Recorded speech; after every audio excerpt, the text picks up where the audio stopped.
नमस्कार. Artistic life YouTube चॅनलमध्ये तुम्हा सर्वांचं खूप मनापासून स्वागत आहे. तर आजचा व्हिडिओ खूप जास्त खास होणार आहे, खूप जास्त स्पेशल होणार आहे, कारण की हा व्हिडिओ आहे मुंबईचे गणपती दर्शन. सगळ्यांचं एक स्वप्न असतं की गणपती गणेश चतुर्थीच्या वेळेस, गणेश उत्सवाच्या वेळेस मुंबईमध्ये जाऊन सगळ्या गणपतींचे दर्शन करणं. तर त्याच्याच रिलेटेड हा एक व्हिडिओ होणार आहे. हा व्हिडिओमध्ये मी खेतवाडी हा एरिया कव्हर करत आहे. खेतवाडीचे 12 गल्ली आणि अजूनही तिथे गणपती आपण दर्शन करण्यासाठी आहेत. परंतु वेळे कारण मी सगळे गणपतींचे दर्शन केलेले नाही आहेत, पण जेवढे काही गणपतींचे दर्शन केलेत ते फार सुंदर प्रकारे इथे मी तुमच्यासोबत शेअर करत आहे. तुमचंही मन फार जास्त आनंदी होणार आहे. हे गणपती बाप्पांच्या दर्शनानंतर आपण अजून कुठे जाणार आहोत हेही बघण्यासाठी तुम्ही नक्की हा व्हिडिओ शेवटपर्यंत बघा आणि एन्जॉय करा आपले गणपती दर्शन आणि नंतरचे 2 खास जागा. तर चला व्हिडिओला सुरू करूया. मी इथे ट्रेनमध्ये बसलेली आहे, ट्रेन प्लॅटफॉर्मवरती आलेली आहे. पहिला आम्ही जाणार आहोत सँडहर्स्ट रोडला, तिथून आम्ही कॅब करून जाणार आहोत चर्चगेट नॉवेल्टी सिनेमा हॉल. तर मग तिथून आपणाला काही घरी जायचं आहे आणि मग घरातले गणपती बाप्पा दर्शन करून आम्ही निघणार आहोत पुढे खेतवाडीसाठी. सँडहर्स्ट रोडला उतरल्या आपल्याला स्टेशन जवळच हे डोंगरीचे राजा बघायला भेटतील आणि ह्यांचं दर्शन करून फार सुंदर वाटलंय. तुम्ही चरण स्पर्श करून देखील इकडे दर्शन करू शकता आणि चरण स्पर्श केले बाप्पांचे की एक वेगळाच आनंद भेटतो. तर तो आनंद घेऊन चला पुढचा प्रवास करूया. इथे मुलांचे क्ले आर्ट वरती कॉम्पिटिशन देखील सुरू होतं. तर आम्ही कॅबमध्ये बसलेलो आहोत आणि चाललो आहोत चर्चगेट नॉवेल्टी सिनेमाच्या दिशेने. नॉवेल्टी सिनेमाजवळ उतरून आम्ही इथे एका वाडीच्या गणेशाचे देखील दर्शन घेतले. वाडीचा गणपती झाल्यावर खेतवाडीच्या दिशेने जाण्यासाठी जो रस्ता आहे तिथेच जवळच आम्हाला एक मार्केटचे राजा म्हणजे आपले गणेशा पण दिसले. तर आम्ही त्यांचं देखील दर्शन घेतलं आणि मूर्ती एवढी अप्रतिम होती, एवढी विशाल मूर्ती ह्या वर्षी तरी मी पहिल्यांदाच बघितली असावी असं मला वाटतं. आणि होच, प्रत्यक्ष अशा मूर्त्या बघायला एक वेगळीच अनुभूती असते, एक वेगळाच आनंद असतो दडलेला. तर फार जास्त सुंदर आणि मज्जा आली ही मूर्ती बघायला. दर्शन घेऊन आता आम्ही निघतोय पुढच्या वाटेला. आजपर्यंत वेब सिरीज, मराठी पिक्चर्स ह्या सगळ्यांमध्ये मी एक चाळ आणि त्याचे सीन्स खूप बघितले होते. आज मी प्रत्यक्ष चाळ ही पहिल्यांदाच अनुभवली आहे. मी ह्या आधी चाळीत कधीच गेली नव्हती आणि हा अनुभव देखील फार जास्त मस्त होता. तिथे घरगुती गणपतीचं पण दर्शन घेतलं आणि जेवण करून आम्ही निघालो पुढच्या वाटेने. त्या दरम्यान गॅलरीत बसून मी मुंबईचा हा एक नवीन निसर्ग अनुभवला. आजपर्यंत मी रोडवरून चाळ बघत होती, आज मी चाळीतून मुंबईचे रोड आणि नजारे बघत होते. इकडे चालणारी काळी पिली टॅक्सी आपल्याला बघायला फार मजा येत होती. बघितलं तर ट्रॅफिक जसं सिग्नल खुलायचं तसे सगळ्या काळी पिलीच आपल्या रस्त्यावरती भरून असायच्या.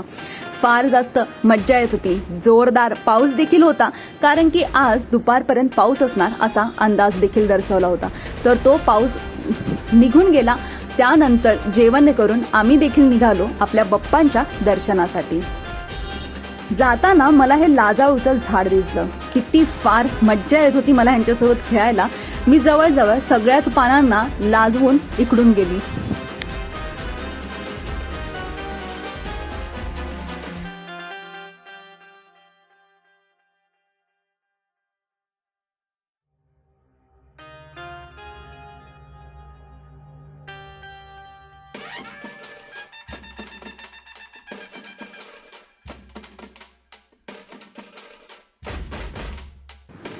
त्यानंतर एका मागोमाग एक असे भरपूर सारे गणेशांचे आम्ही दर्शन केले. खेतवाडीच्या खूप साऱ्या गल्ल्यांचे दर्शन केले.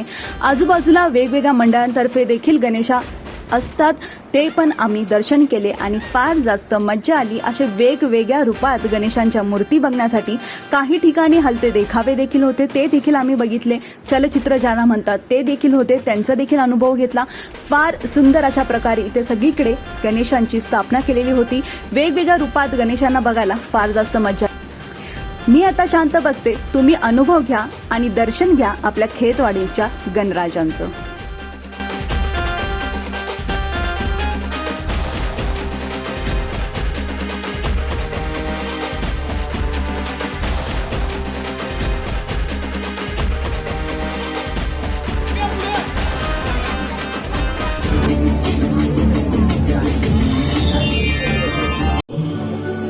सुस्वागतम।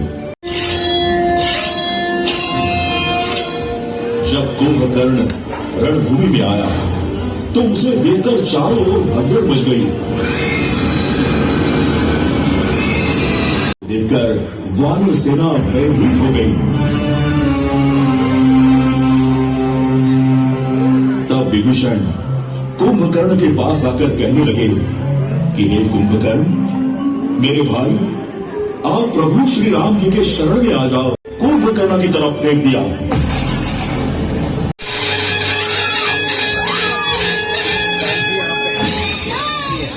राम, लक्ष्मण और कुंभकर्ण के बीच घमासान युद्ध हुआ।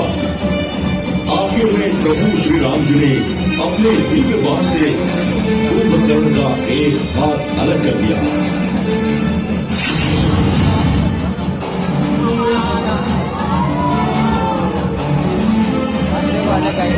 फिर भी कुंभकर्ण अपनी शक्ति से लड़ता ही रहा। उसके बाद श्री राम जी ने दूसरे बाण से कुंभकर्ण का दूसरा हाथ भी शरीर से अलग कर दिया।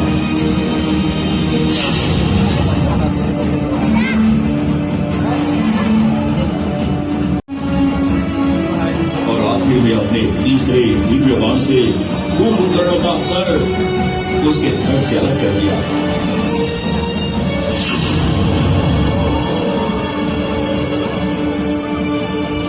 इस तरह प्रभु श्री राम जी के हाथों कुंभकर्ण का वध हो गया। सामने ये शपथ लेते हैं कि हे बुद्धि के स्वामी, हे बुद्धि के दाता, हमें ऐसी बुद्धि दे कि हम सदा धर्म और सदाचार के रास्ते पर चले और हमारे देश को सशक्त और बलशाली बनाए। जय हिंद।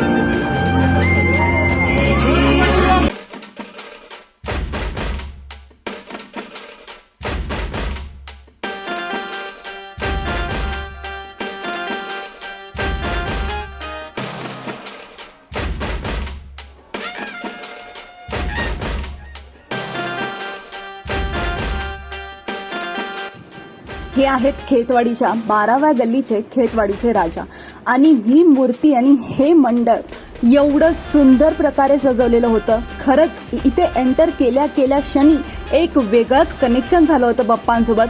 फार जास्त सुंदर इकडची मूर्ती आहे आणि तेवढंच फार सुंदर इकडे ह्यांनी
गणेशांचे दर्शन करता करता आम्हाला बाहेर एका ठिकाणी अशी पायांचे मसाज करणारी मशीन दिसली। 30 रुपये इकडचं रेंट होतं, एका जणासाठी 5 मिनिटं असे प्रकारे। तर आम्ही सगळ्यांनी ह्या मशीनचा लाभ घेतला, आनंद घेतला आणि पाय रिलॅक्स करून घेतले, कारण की पुढे आपल्याला अजून भरपूर रांगेत उभं राहायचं होतं आणि भरपूर मोठा हा दिवस.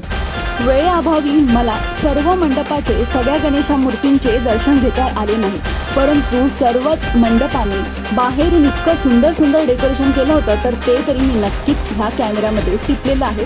तर तुम्हाला ते देखील मी इथे दाखवत आहे की अजून किती सुंदर सुंदर इथे डेकोरेशन तुम्हाला. सूर्यकोटि समप्रभ निर्विघ्नं कुरु मे देव सर्वकार्येषु सर्वदा. सुस्वागतम. सार्वजनिक गणेशोत्सव मंडल खेतवाड़ी तीसरी क्रॉस लेन भांगिनी बनाना चाहा और अहंकार में लीन होकर उन्हें कहा चाहता है. ये बात सुनकर शिव जी अत्यंत क्रोधित हो गए. तेरी इतनी हिम्मत तो मेरे अर्धांगिनी पार्वती को हासिल करना चाहता है. अब तो नहीं बचेगा, नहीं बचेगा. नहीं.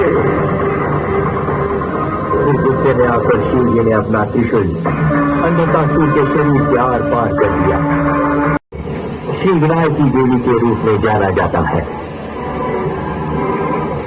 श्री विनायक ने अंधक को बांधकर अपनी सूंड के अंदर के शरीर का सारा खून एक साथ खींच लिया और खून की एक एक बूंद को जमीन पर गिरने से बचाया. संध्याकाळचे वाजले होते 5:30 आणि इथे लाइटिंग लागायला सुरुवात झाली. खरंच जर संध्याकाळी तुम्हाला वेळ असेल आणि रात्रीच्या वेळेस तुम्ही इथे दर्शनाला येऊ शकत असाल तर नक्की मुंबईमध्ये गणपती दर्शनासाठी तुम्ही रात्री एकदा राऊंड माराच. जी झगमगाट असते अजिबात वाटत नाही की रात्री झालेली आहे आणि रात्रीचे 12, 1, 2 वाजलेले. अगदी संध्याकाळ आणि दिवस असल्यासारखा इथे फील असतो आणि एक वाईब खूप जास्त मस्त असते. सगळ्या गणेशांचे दर्शन घेऊन आम्ही निघालो गिरगाव चौपाटीच्या दिशेने. तिथेच आपणाला इस्कॉन टेम्पल देखील भेटतं आणि त्या इस्कॉन टेम्पलमध्ये कृष्णांचे दर्शन घ्यायला आम्ही जातो. कमळाचं फुल घेतलं आणि गेलो कृष्णांच्या दर्शनांसाठी. हरे कृष्णा हरे राम, हरे कृष्णा हरे राम असा जो जप चालू होता तिकडे, त्याने मन एकदम प्रसन्न झालं आणि सगळ्यांच्या तिकडच्या वातावरणात आम्ही खोवून गेलो. आणि इस्कॉन टेम्पलमध्ये जे सगळे सेवेकरी असतात ते देखील एवढे काम आणि एवढे शांत असतात ना, म्हणजे एकदम पीसफुल वातावरण तिथे असतं. तर त्या वातावरणाचा आनंद घेतला आणि आम्ही निघालो कुठे कुठे कुठे गेस करा.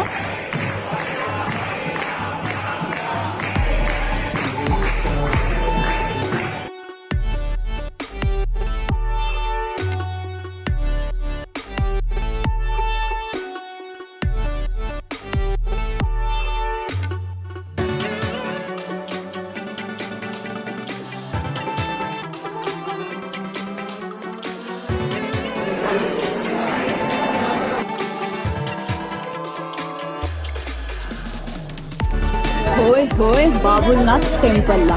बाबुलनाथ मंदिर इथेच जवळ आहे. गिरगाव चौपाटीपासून आणि इस्कॉन टेम्पलपासून अगदी 2 मिनिटाच्या अंतरावरती आहे. इथे जायला तुम्हाला शिड्या चढाव्या लागतात. जर तुम्हाला शिड्या चढता येत नसतील, जमत नसेल तर तुम्ही इथे लिफ्टचा देखील आनंद घेऊ शकता. लिफ्टची देखील सेवा इथे तुम्हाला दिलेली आहे. 1 रुपया प्रति व्यक्ती अशी लिफ्ट आहे. 12 वर्षाच्या खालच्यांना काहीही देणे गरजेचं नाही आहे.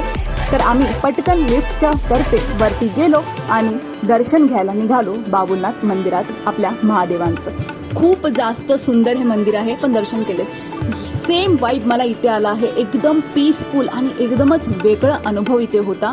एकदम शांती होती वातावरणात, एकदम मनमोहक वातावरण होतं आणि एक वेगळीच शक्ती होती ह्या वातावरणामध्ये. महादेवांनी दिलेली आपल्याला ही शक्ती होती. एकदम सुंदर अशा वातावरणात आम्ही गेलो महादेवांच्या दर्शनासाठी आणि महादेवांचे दर्शन देखील एकदम छान प्रकारे झाले. तिथेच काही क्षण ध्यानात बसलो आणि निघालो आमच्या पुढच्या वाटेला. वाटेत निघताना परत ही गणेशांची मूर्ती दिसली आणि ह्यांच्या बाजूला असलेल्या रिद्धी-सिद्धी बघून मला आपलं गणपतीचं डेकोरेशनच आठवलं. घरगुती गणपती आठवले आणि फार जास्त मिस करते मी त्या बाप्पांना पण. त्यानंतर काही क्षणांच्या अंतरावर असलेल्या गिरगाव चौपाटीला आपण कसं मिस करणार, तर जाऊन एक छोटीशी भेट दिली गिरगाव चौपाटीला. अगदी गेलो, पाण्यात पाय बुडवला आणि परत रिटर्न निघालो गिरगाव चौपाटीमधून. इथे फार गर्दी लागली होती आणि वाळू आणि बीच पर्सन असल्यामुळे आपण स्वतःला इथे आवरू शकलो नाही. तर पाण्यात थोडासा वेळ घालवला आणि निघालो लगेच परतीच्या वाटेला.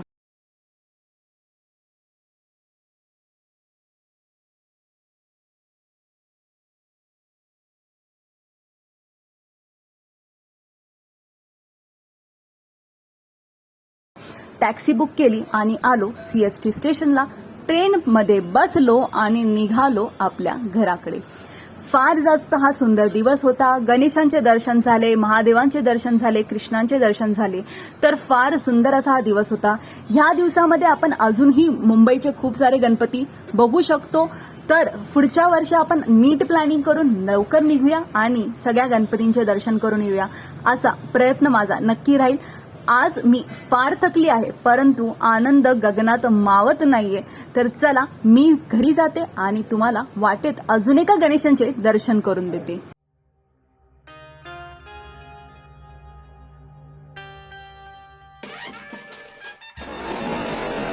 सीएसटी स्टेशन म्हणजे एखादा एकदम ऑथेंटिक एस्थेटिक वाईबवाला स्टेशन.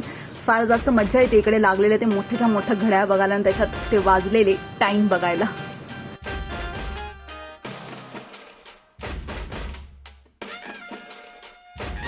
आणि घरी येताना देखील आपणाला हे सुंदर असं एक गणेशाचं पंडाल दिसलं आणि ह्या मंडपात मी गेली आपल्या गणेशांचे दर्शन घ्यायला. बाहेर लाइटिंग तर एवढी अप्रतिम आहे आणि ते मूर्ती गणेशाची पण इतकी सुंदर आहे, इतके क्यूट गणेश आहेत. तर त्यांचं पण दर्शन घेतलं आणि आता मी जाते माझ्या घरी आणि तुम्हाला भेटते मी पुढच्या व्हिडिओमध्ये. जर तुम्हाला हा व्हिडिओ आवडलाय तर नक्की लाईक करा, शेअर करा, सबस्क्राईब करा आर्टिस्टिक लाईफ युट्यूब चॅनलला आणि प्लीज सोबत जी बेल आयकॉन आहे त्याला पण प्रेस करा. आपल्या गणेशांचे माझ्या घरात असलेल्या गणपती बाप्पांसोबतचे सगळे व्लॉग्स येणार आहेत. थोडा